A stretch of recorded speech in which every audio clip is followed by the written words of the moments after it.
No princípio, a terra era um presente divino, mas com o tempo, esse presente se tornou um espelho quebrado. O homem, criado para refletir a imagem do Criador, começou a refletir apenas a si mesmo. O amor que um dia habitou os corações deu lugar à violência. As cidades cresciam, mas o som da adoração foi substituído pelo eco da guerra e do orgulho. As mãos que um dia ergueram altares, agora erguiam armas, e o riso das crianças se misturava ao choro dos oprimidos. A terra, dizia o Senhor, estava corrompida, não apenas na superfície, mas nas intenções, nos pensamentos, nos desejos. Cada olhar, cada gesto, cada plano humano estava manchado, e Deus, que via tudo, sentiu dor. Sim, dor. Porque aquele mundo, que ele mesmo havia chamado de bom, agora pulsava em rebeldia contra o próprio Criador. Mas em meio à escuridão, havia uma chama acesa. Um homem, simples, justo, íntegro. Seu nome era Noé. Enquanto todos zombavam da fé, ele ouvia a voz que o mundo havia esquecido. Enquanto os outros erguiam torres, ele erguia orações. Enquanto a humanidade se afastava do céu, Noé caminhava com Deus. E foi a esse homem que o Altíssimo falou. Uma palavra que mudaria tudo. Uma revelação que traria juízo e salvação. O fim de toda a carne está diante de mim, disse o Senhor. Porque a terra se encheu de violência. Faze para ti uma arca. O impossível havia sido ordenado. Noé, um homem entre zombadores, deveria construir algo que jamais fora visto. Uma arca, uma fortaleza de madeira, capaz de resistir ao próprio céu se abrindo em fúria. E enquanto ele cerrava, pregava e obedecia, o mundo ria, chamavam-no de louco. Mas o que é loucura para os homens é sabedoria diante de Deus. O tempo corria, e com cada batida do martelo, um novo aviso ecoava no vento. A chuva vem, mas ninguém acreditou. O mundo estava prestes a conhecer algo que nunca havia sentido antes: a justiça divina. Dia após dia, o som dos martelos ecoava no vale, madeira sendo moldada, planos sendo seguidos com precisão divina. Noé não construía apenas um barco, ele erguia a esperança. Cada tábua colocada, cada estaca firmada, era uma oração silenciosa. Um clamor que dizia: Senhor, eu creio, mesmo que ninguém mais creia. Os homens passavam zombando. Chamavam-no de tolo, diziam: onde está essa chuva que você tanto anuncia? Nunca choveu assim, Noé. Você enlouqueceu. Mas Noé não respondia. Seu coração estava firmado na promessa. E seus olhos olhavam para além das nuvens. A arca começou a tomar forma, imensa, majestosa, impossível de ser ignorada. Centenas de metros de madeira dividida em andares, salas e compartimentos. Um símbolo da fé erguido no meio da incredulidade. Enquanto o mundo se divertia no pecado, Deus observava. E Noé obedecia. Ele não sabia como seria a tempestade, mas sabia quem havia prometido estar com ele dentro dela. E então, o inesperado começou a acontecer. Dos cantos mais distantes da terra, criaturas começaram a se mover. Leões e cordeiros caminhando lado a lado. Águias sobrevoando os campos, serpentes deslizando pelas pedras, pares, vindos de toda parte. Os homens olhavam assustados, mas ainda assim, riam. Noé, em silêncio, guiava cada animal para dentro da arca. E sua família, obediente, fazia o mesmo. A fé havia construído o impossível, e agora o impossível obedecia à fé. E então, quando tudo estava pronto, quando o último animal entrou e o último raio de sol brilhou sobre o vale, a porta da arca se fechou. Mas não pelas mãos de Noé. A Bíblia diz que foi o próprio Deus quem fechou a porta. O mundo lá fora ainda dançava, bebia e zombava. Mas dentro da arca havia paz. Porque quem está sob a promessa está seguro, mesmo quando o céu desaba. E o céu desabou. A primeira gota tocou a terra como um aviso, e a segunda como uma sentença. Logo, os rios transbordaram, os ventos rugiram e o firmamento se abriu em fúria. A chuva caiu. O dilúvio havia começado. O mundo inteiro seria purificado. Mas a esperança, a verdadeira esperança, flutuava sobre as águas. As nuvens se rasgaram como se o próprio céu chorasse. Raios cortavam o firmamento com ira e dor. A terra tremeu, as águas subiram. E pela primeira vez, o homem sentiu medo de verdade. O riso cessou, os gritos começaram. As pessoas corriam pelos vales, pelas colinas, tentando fugir do que não podia mais ser detido. O chão se abriu. Fontes profundas jorraram das entranhas do mundo. O abismo devolveu o que havia engolido desde a criação. Era como se a terra e o céu tivessem se unido para apagar o pecado. Dentro da arca, Noé e sua família ouviam o rugido da tempestade. O coração batia acelerado, mas havia paz. A madeira tremia sob o impacto das ondas, mas a promessa mantinha tudo firme. Lá fora, a destruição tomava conta. Casas, árvores, montanhas, tudo submergia sob o peso das águas. O mundo que o homem havia construído sem Deus se despedaçava diante de seus olhos. E em meio ao caos, o som das vozes. Gritos que pediam socorro, clamores que antes zombavam, agora imploravam por uma segunda chance. Mas era tarde demais.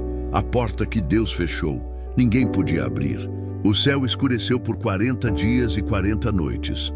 O sol desapareceu. A luz se escondia atrás do pranto divino. E o mar que nunca existira, agora cobria tudo. A arca flutuava, sozinha, entre as águas da destruição e o vento da esperança. Cada gota que caía do céu era como uma lembrança. O preço do pecado é sempre a morte. Mas dentro daquela arca havia vida. Havia uma promessa preservada, um plano que nem o dilúvio poderia apagar. O silêncio após o rugido das águas era o luto da criação, mas também o prelúdio de um recomeço. Deus olhou para a terra e viu que o julgamento havia cumprido seu propósito. O mundo estava purificado, mas não destruído, porque a história não terminaria nas águas. Ela renasceria delas. O rugido cessou, a tempestade passou, mas o silêncio que veio depois foi mais pesado que o som da fúria. Dias se tornaram semanas, semanas se tornaram meses, e o horizonte continuava o mesmo, água por todos os lados. Noé se levantava a cada manhã, olhava pela pequena janela da arca e via apenas o reflexo do céu sobre as águas. Nada mais. Nenhum som de pássaro, nenhum sinal de vida. Apenas o sussurro do vento e o eco da esperança que tentava sobreviver dentro dele. A fé agora não era mais sobre construir uma arca. Era sobre permanecer dentro dela, confiar, sem saber quando o fim viria. Crer, mesmo quando o céu se calava. Lá fora, o mundo dormia sob o peso das águas. Lá dentro, a fé respirava, frágil, mas viva. Noé orava. Suas mãos, calejadas pela obediência, se uniam em silêncio. Ele não pedia riquezas nem respostas. Pedia apenas por um sinal, uma lembrança de que Deus ainda o via. E Deus via. Mesmo no silêncio, o olhar do Criador estava sobre a arca. Nenhuma onda era aleatória, nenhum dia era em vão. A espera fazia parte do propósito. Até que, certo dia, o coração de Noé se encheu de esperança.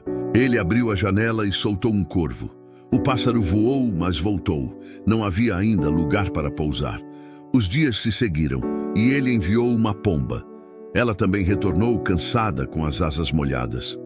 Mas então, 7 dias depois, Noé soltou a pomba novamente e dessa vez ela voltou com algo no bico, uma simples folha de oliveira. Aquele pequeno ramo era mais que uma folha. Era a voz de Deus dizendo: a vida recomeça, eu ainda estou aqui. E Noé chorou. não de tristeza, mas de gratidão. As águas estavam recuando. A promessa estava sendo cumprida. O tempo da espera terminava. Mas antes de sair, Noé aprendeu o maior segredo da fé, que Deus nem sempre fala no trovão. Às vezes, ele sussurra no silêncio. E então, o impossível aconteceu. Depois de tantos dias sobre as águas, a arca parou. O som das ondas foi substituído pelo ruído suave da madeira tocando terra. A montanha de Ararat, silenciosa e imponente, se tornou o altar da nova esperança. Noé abriu a arca.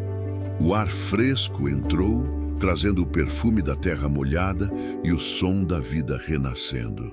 Os animais saíam um a um em silêncio, como se entendessem que aquele momento era sagrado. O mundo, agora limpo, esperava pelo novo começo. Noé ajoelhou-se.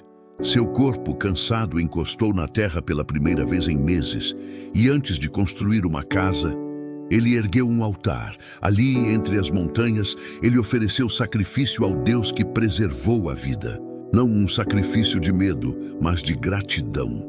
Era a entrega de um coração que sabia, mesmo em meio ao juízo, a misericórdia nunca havia se ausentado. E então o céu se abriu, mas não em fúria, em promessa. Um arco surgiu entre as nuvens, um laço de luz e cor ligando o céu à terra. Não era apenas um fenômeno, era um pacto. A voz de Deus ecoou sobre a criação, dizendo: "Nunca mais destruirei toda a vida por causa do homem. Este é o sinal da minha aliança, o arco-íris entre mim e toda a carne da terra." A chuva havia se transformado em lembrança, o juízo em promessa e o medo em esperança. A humanidade recebera uma nova chance. E ali, sob as cores do arco, Noé compreendeu o propósito de tudo. Que mesmo quando o mundo cai em trevas, Deus sempre reserva uma luz, um recomeço, uma saída, uma promessa viva, porque o amor de Deus não termina nas águas, ele começa nelas. O dilúvio passou, o mundo respirava novamente, as árvores cresciam, os rios corriam livres e a terra, antes devastada, florescia. Era um novo começo, um novo Éden, mas sem inocência. Noé e sua família começaram a reconstruir a vida, plantar, cuidar, semear. O trabalho agora tinha outro peso, não apenas o sustento, mas a lembrança da segunda chance que Deus lhes dera. E Deus os abençoou. Mandou que fossem fecundos, que enchessem novamente a terra.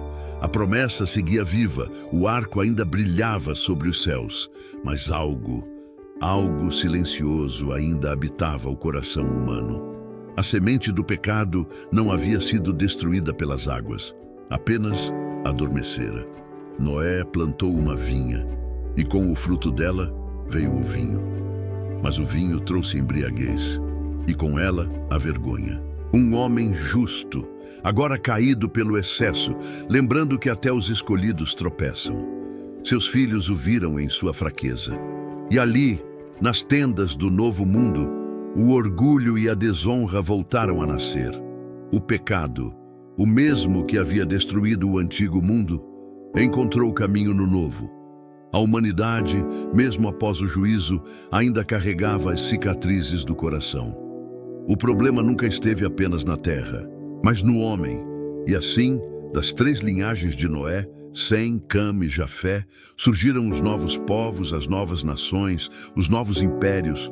A terra se encheu novamente de vida, mas também de ambição, de orgulho e de esquecimento. Os homens começaram a se multiplicar e com eles os planos. Queriam se reunir, se fortalecer e alcançar o impossível.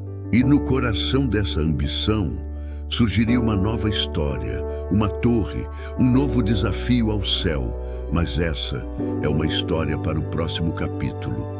Porque o dilúvio apagou o pecado da terra, mas não o apagou do coração. As gerações de Noé se multiplicaram. Novos povos, novas línguas, novas terras. Mas um desejo antigo ainda pulsava em cada coração, o de ser como Deus. O homem olhou para o céu e decidiu que não bastava contemplá-lo. Queria alcançá-lo. Na planície de Sinar, Um povo uniu suas forças. Falavam uma só língua, pensavam um só pensamento e sonhavam um só sonho. Erguer uma torre que tocasse o firmamento. Façamos para nós um nome.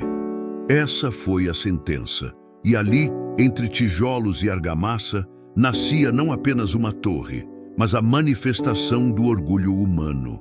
As mãos trabalhavam com fervor, os olhos brilhavam com ambição. E o céu, pela primeira vez desde o dilúvio, observava em silêncio, não com ira imediata, mas com pesar.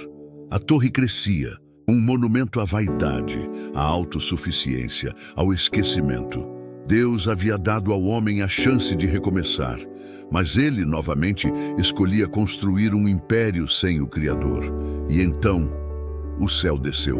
O Senhor olhou para a obra dos homens e disse: eles são um só povo, e todos têm uma mesma língua, e isto é apenas o começo. Nada do que intentam lhes será impossível. Deus não destruiu a torre com fogo ou água. Não precisou de juízo, usou algo muito mais simples e muito mais profundo: a confusão. As línguas se multiplicaram. De repente, ninguém mais se entendia. Onde havia unidade, surgiu o caos. Onde havia força, nasceu o conflito. Os homens gritaram, apontaram, discutiram. A torre parou. As pedras caíram. O projeto se desfez. Não pelas mãos de Deus, mas pela própria desordem humana. E Babel, que significava porta dos céus, passou a significar confusão. Um lembrete eterno de que o orgulho é o primeiro passo da queda. Deus não quis destruir o homem, apenas lembrá-lo de seu lugar. Porque toda vez que o homem tenta alcançar o céu por suas próprias mãos, ele acaba construindo a própria ruína. O mundo havia mudado. As nações estavam espalhadas, cada uma com sua língua, seu povo, sua cultura. Mas no meio de tanta confusão, Deus permaneceu em silêncio, por um tempo. O silêncio do céu não era ausência, era espera. Era o tempo exato antes de um novo começo. E então, a voz de Deus rompeu o silêncio. Em meio às tendas de um homem simples, chamado Abrão, o Senhor falou: sai da tua terra, da tua parentela e da casa de teu pai, e vai para a terra que eu te mostrarei.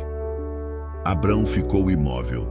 Aquela não era apenas uma ordem, era um convite, um chamado para deixar o conhecido e confiar em um Deus que ele ainda estava aprendendo a conhecer. Farei de ti uma grande nação, e te abençoarei, e engrandecerei o teu nome, e tu serás uma bênção. O mundo havia tentado chegar até Deus em Babel. Agora era Deus que descia até um homem, não para puni-lo, mas para prometer-lhe algo maior, uma aliança eterna. E Abrão acreditou. Sem saber para onde ia, deu o primeiro passo. Um passo que mudaria o destino de todos nós. A jornada foi longa, desertos, fome, dúvidas, guerras. Mas havia uma chama dentro de Abrão que não se apagava: a fé. Ele construiu altares por onde passava, ergueu tendas, ofereceu sacrifícios, e cada gesto era uma declaração silenciosa: eu creio. Mesmo quando o tempo passou e a promessa parecia distante, Deus renovou sua palavra. Olha para o céu e conta as estrelas, se é que podes. Assim será a tua descendência. E sob aquele céu estrelado, um homem idoso acreditou no impossível. Deus viu sua fé e chamou-o de justo. A partir daquele momento, o mundo nunca mais seria o mesmo, porque de um homem sem filhos nasceria um povo. E desse povo viria aquele que salvaria toda a humanidade. A promessa havia sido feita e ainda hoje ela vive. O tempo havia passado, Abraão envelhecera, mas a promessa enfim havia se cumprido. Sara, que rira da impossibilidade, agora sorria nos braços de seu filho. Isaque, o filho do riso, o filho do milagre. Isaque era tudo para Abraão. Era a prova viva de que Deus é fiel.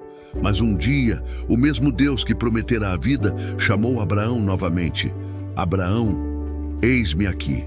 Toma o teu filho, o teu único filho a quem amas, Isaque, e vai à terra de Moriá. e oferece-o ali em holocausto, sobre um dos montes que eu te mostrarei. A dor foi imediata. Não havia dúvida, nem confusão. Apenas o peso de um comando incompreensível. Abraão não discutiu, não questionou, apenas obedeceu. Na madrugada seguinte, ele levantou-se cedo, selou o jumento, partiu com seu filho e 2 servos.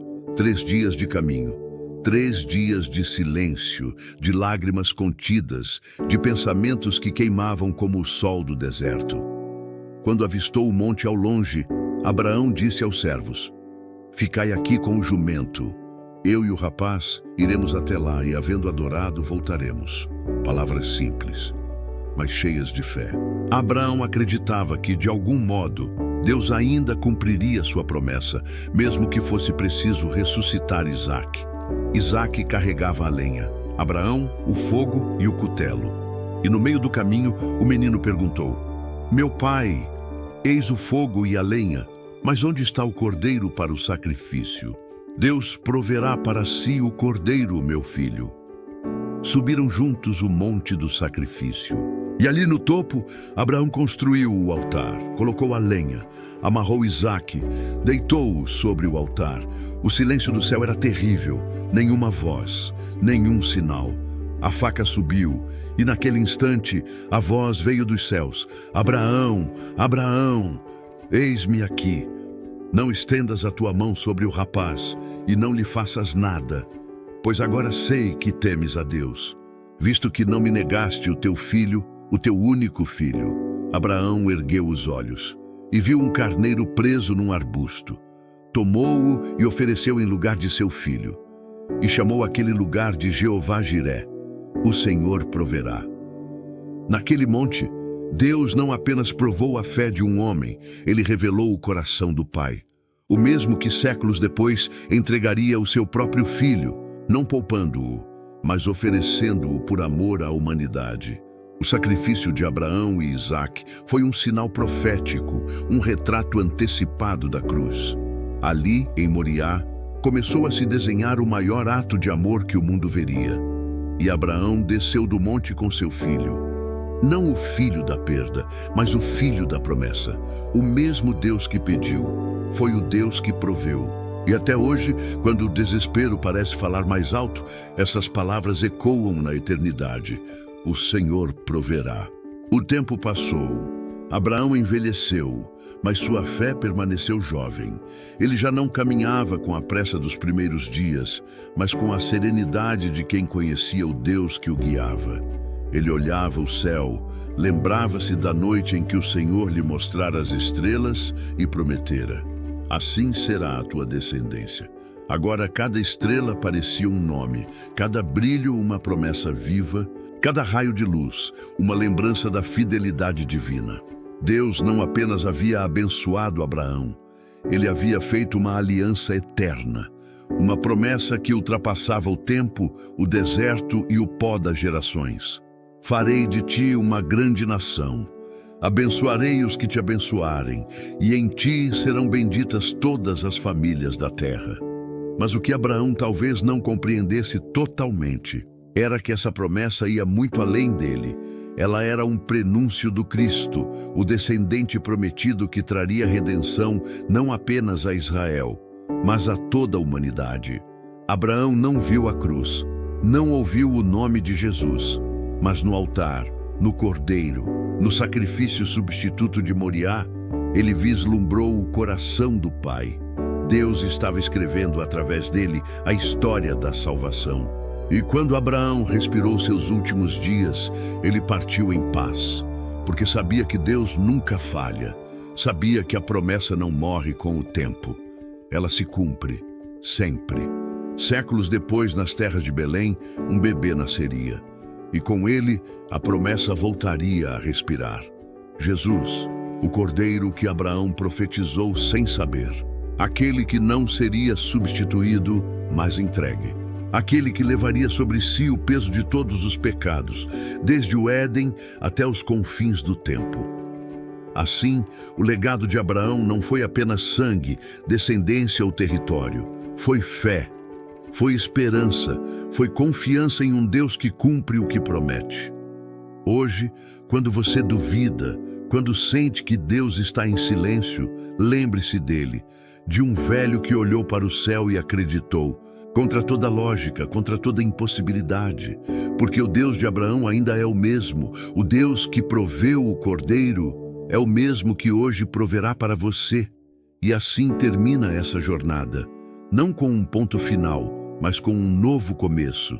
Porque a história de Abraão não é apenas sobre fé, é sobre um Deus que escreve promessas com o fogo da eternidade. Eis a aliança que jamais será quebrada. O amor de Deus não falha, não muda e nunca esquece o que prometeu.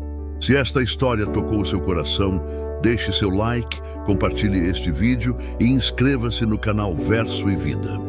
Aqui você vai descobrir como cada capítulo da Bíblia revela não apenas o passado, mas o amor eterno que ainda transforma o presente. E não perca o próximo episódio.